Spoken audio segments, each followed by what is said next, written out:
এক লোক আল্লাহু আকবার বক্তা ভাই জাহান্নামে আপনি যাইবেন তাহলে কি কর তাহলে আমি তো বললাম জাহান্নামে গেলাম তুই তো বাপে জাহান্নামে যা এক ঘন্টা দেড় ঘন্টা বয়স হচ্ছে জাহান্নামে যাওয়ার জন্য বাঙালি আমি ওই জাতে মাথা লইল তাহলে কি ঠিক আছে কথা হয় না ঠিক আছে না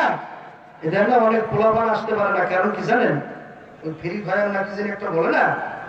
সব জায়গায় আছে আমাদের এলাকায় আছে এই ফ্রি ফায়ার গাছের গোড়ায় গোড়ায় বসে কোথায় ঝাড় জঙ্গল কোথায় খালি জায়গা আছে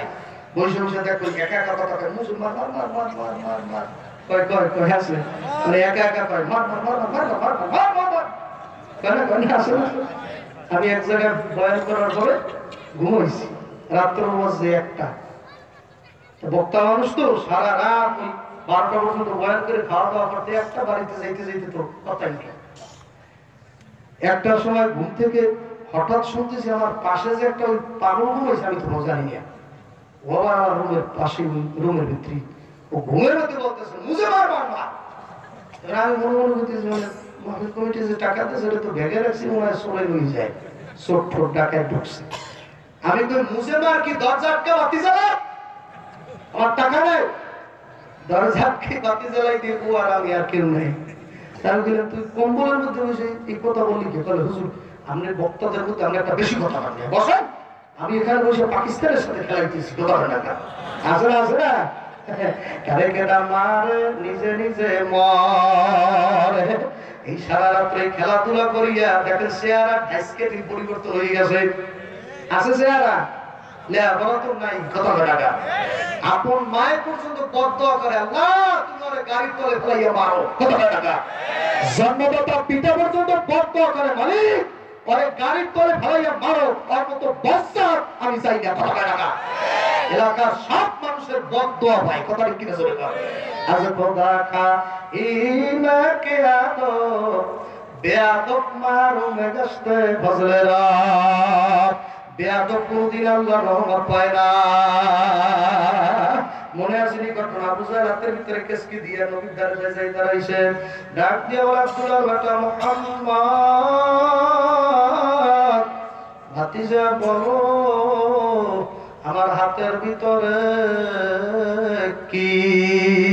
ঠাকুর গায়ের শিবগঞ্জের ইমামদারদের কাছে জানতে চাই আমার দয়াল নবী ওর হাতের ভিতরে কি আছে বলতে পারে কি পারে না কে বলায় কে আল্লাহ যদি বলায় তো কিছু মানুষ বলতে পারে কথা বল না বলাইবে কে মানুষের শক্তি নাই তো নবী বলতেছে আপনার হাতের মধ্যে কি এটা আমি বলবো তাহলে যদি বলতে পারো জায়গায় কেন বলবো কি কয় জানেন আবু জাহেল ওরে বিশ্বাস করে না শয়তান কথা কেন কিছু মানুষ আছে ওরা শুধু ওদের কথা বিশ্বাস করে না স্বয়ং শয়তান তাহলে হুজুর দর্শক নামাজ পড়তে আসলি না হুজুর এই উজু করে আসতেছি হুজুর এই উজু করে আসতেছি ওই যে উজু করতে গেছে 3 দিনের মধ্যে বেরিয়ে আসে নাই তার মানে 3 দিন পর্যন্ত উজু করে কথা হয় না কিছু মানুষ আছে ওদের ওয়াদা শয়তানও বিশ্বাস করে না আর নবী বলছে ওয়াদা সে মিস করে যে ওয়াদা দিয়ে বরখেলাপ করে এর মুনাফিক কথা হয় না কি আপনি মাহফিলে আসতে পারবেন আপনি কেন বলছেন হুজুর আমি আসবো আপনার সামনে থাকবো কিন্তু সেই লোক কিন্তু আসে নাই কথা টাকা আপনি বলবেন আল্লাহ কবুল করে যাবো ইনশাআল্লাহ ইনশাআল্লাহর মধ্যে কিন্তু ফাঁকি আছে স্কিম ওয়াদার মতো দেওয়া লাগবে কথা না এই জন্য বাজানদেরকে বলবো পর্দালে বাবনদের বলবো আমার নবী ডাক দিয়া বলতেছে আবু জাহেল সাসালাম আল্লাহু আকবার আমি যদি বলতে পারি আপনার হাতের ভিতরে কি আল্লাহু আকবার আপনি তাহলে কি করবেন আবু জাহেল বলে বেশি দেরি করব না জায়গায় কালেমা পড়িয়ে দেব আমার নবী ডাক দিয়া কয় সাসাজান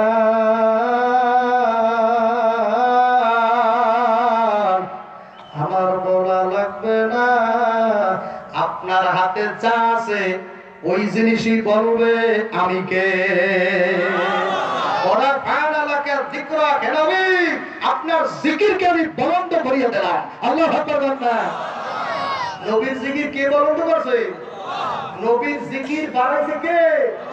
আর কিছু রাসূলের দুশমন এরা নবীর জিকির কমাইতে চায় ওর মতো আলেম বেঁচতে যাওয়া তো দূরের কথা ওই সাগরের সহ জাহান্নামে যাবে কথা হয় না নবীর জিকির করছে কে ইন্নাল্লাহা ওয়া মালাইকাতাহু ইউসাল্লুনা আলান নবী ইয়া আইয়ুহাল্লাযীনা আমানু সাল্লু আলাইহি ওয়া সাল্লিমু তাসলিমা। আমার মাওলা ডাক ডাক আব্দুল্লাহ ঠাকুরগাঁ শিবগঞ্জের মানুষদেরকে জানাই দাও, নবীর আল্লাহু আকবার, আমার নবীর উপরে আমিও দরুদ শরীফ পড়ি, আমার ফেরেশতারাও আমার নবীর উপরে দরুদ পড়ে। নিশ্চয়ই আমি এবং আমার ফেরেশতারা নবীর উপরে দরুদ পড়ি 24 ঘন্টা। আল্লাহু আকবার। এখন নিজে দরুদ পড়ে তো, এখন ইমানদারদেরকে আবার বলতেছে ইয়া আইয়ুহাল্লাযীনা আমানু, হে ইমানদারেরা, সাল্লু আলাইহি ওয়া সাল্লিমু তাসলিমা। হে ইমানদার বিশ্বাসী বান্দা বান্দীরা, আমি এবং আমার ফেরেশতারা আমার নবীর উপরে দরুদ পড়ি। তোমরা যারা ঈমান আনছো তোমরাও আমার নবীর উপরে দরুদ পড়ো। এখন মানুষের দরুদ পড়তেই তো শোনা যায় না বাজান। আল্লাহু আকবার, দরুদের কোনো আমল নাই। জিকির যেন তেন সব জায়গায় করা যায়, দরুদ সব অবস্থায় সব জায়গায় করা যায় না। কারণ দরুদ হইল নবীর শানে। ইমাম শাহরানী রহমাতুল্লাহ কিতাবের মধ্যে রাখছে, দরুদ যখন কোন বান্দা ঠাকুরগাঁও থেকে পড়া ধরে, শিবগঞ্জ থানা হোক, পীরগঞ্জ থানা হোক, যে কোনো থানা হোক না কেন, দরুদ যখন পড়া ধরবে, যেই বান্দা দরুদ পড়বে তার ভিডিও অবস্থাটা ডাইরেক্ট দয়াল নবীর রওজার সামনে দেখানো হয়। হে নবী, ঠাকুরগাঁও জেলার অমুক গ্রামের এই নামের অমুকের ছেলে অমুক বংশের বর্তমানে আপনার সামনে দরুদ পাঠ করতেছে, ভিডিও আকারে ইমুর মধ্যে দেখানো হয়। আমেরিকা থেকে যদি বাজার ঠাকুরগাঁও মোবাইল করে, এখন আল্লাহু আকবার এমন ব্যবস্থা হয়েছে, আমেরিকার মানুষটা বাজার ঠাকুরগাঁও বসে বসে দেখা যায় কি যায় না।